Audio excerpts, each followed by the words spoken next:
Hello there. I wonder if you ever make excuses. Perhaps someone asks you to do the washing up and you'd much rather go out and play. Or maybe the teacher asks you to read out loud and you're really nervous about it. Sometimes we make excuses to get out of doing something we just don't want to do. And other times we make excuses to get out of something that we think is going to be just too difficult. Well, in today's story, we're going to hear that Moses makes quite a lot of excuses. I wonder if you can work out why. Moses had been away from Egypt for a long time. He'd married and he'd had children. Now he was used to living in tents and working outside, and he'd almost forgotten what it was like to live like a prince and live in a palace. He'd almost forgotten how badly his people, the tribe of Israel, were being treated. But God certainly hadn't forgotten them. God heard their prayers every day as they were beaten and made to carry heavy loads and made to make mud bricks in the burning sun. Finally, God said, "It's time. Time to rescue my people. Time to let them make a new start. Time for them to go to the land I promised Abraham all those years ago. Time to tell Moses what I need him to do." Well, Moses was out looking after his father-in-law's sheep in the wilderness.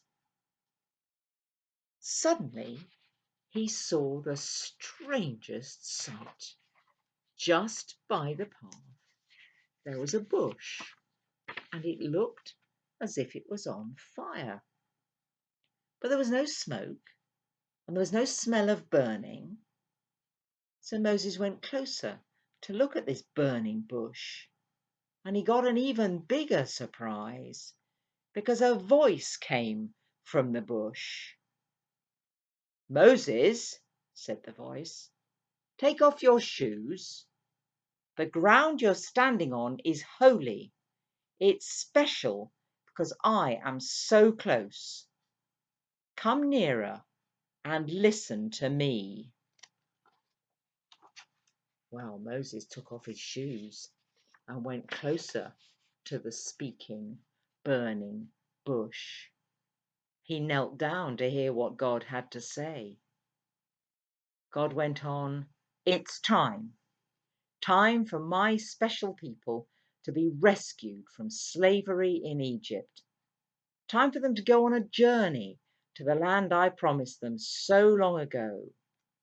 Moses, you will go to Pharaoh and tell him that all the Hebrew slaves are leaving." Moses was horrified. I won't be able to do that," he said.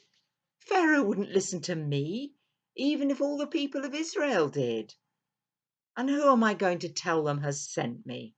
They'll need to know your name." Now, God was ready for this question.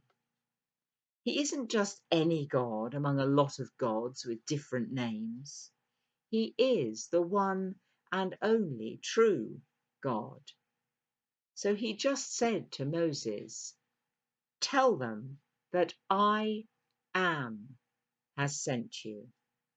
I am the God of your ancestors. I am the God of Abraham and Isaac and Jacob." But Moses still didn't want to take on this big job. I really think you should find somebody better," he said. God knew that Moses was worried, but he also knew that Moses was just the right person to do the job, because God had been preparing him for it all his life. "Moses, what have you got in your hand?" asked God. "A shepherd's rod," replied Moses. "Throw it on the ground and see what happens to it," God told him. So Moses did, and immediately it turned into a snake. But when God told him to pick it up again, it straightway turned back into an ordinary shepherd's rod. Then God told Moses to put his hand inside his robes and pull it out again. And when he did, it was all white with a skin disease. But when he put it back again and looked at it again, it had gone back to normal. Moses was beginning to realize that God had great power and he could use it to help get the people set free. But he still didn't feel confident enough to say yes to God. Oh, Lord, I'm so nervous about speaking in public, he said. I'm afraid I'll stammer and make a mess of it and everyone will laugh. They won't take me seriously. Now God had had enough of Moses and his excuses.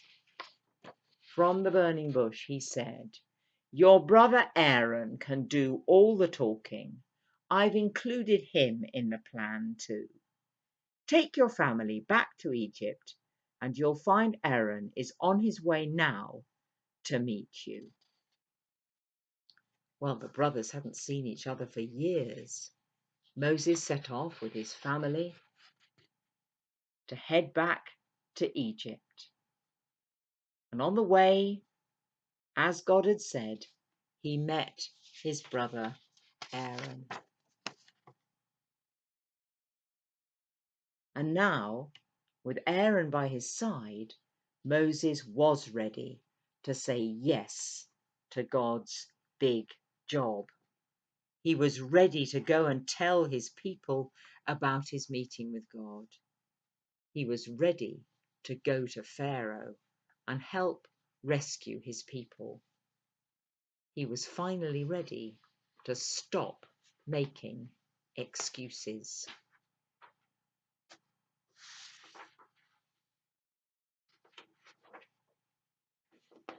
Well, Moses was worried, wasn't he, about the huge job that God had asked him to do. I think he was afraid for lots of reasons. He had to leave his home. He had to risk being laughed at and ignored. Maybe he was afraid that he might even get into trouble with Pharaoh. But God knew that Moses was absolutely the right person for the job. He'd even planned to include Aaron to help with the speaking. Perhaps you'd like to think for a moment now if there's any job that God might be asking you to do, but that you feel is too difficult and perhaps you're making excuses about. Think about that for a minute or two, and then I'll say a prayer.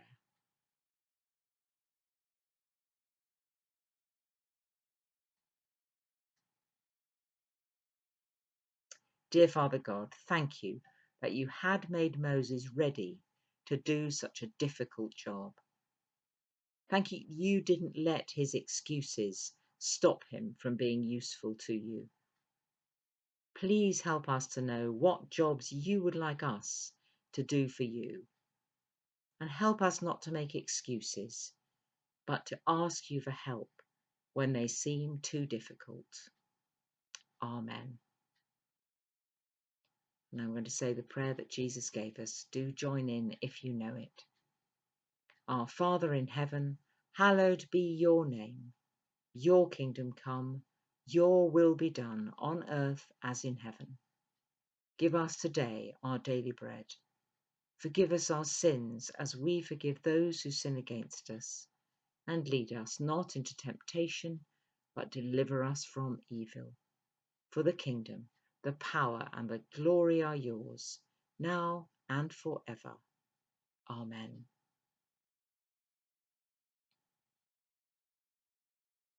Well, the story of Moses is not done yet. He's got a lot to say to Pharaoh, and a lot of exciting things are going to happen. So I hope you'll join me next week for that. In the meantime, please stay safe and God bless you. Goodbye.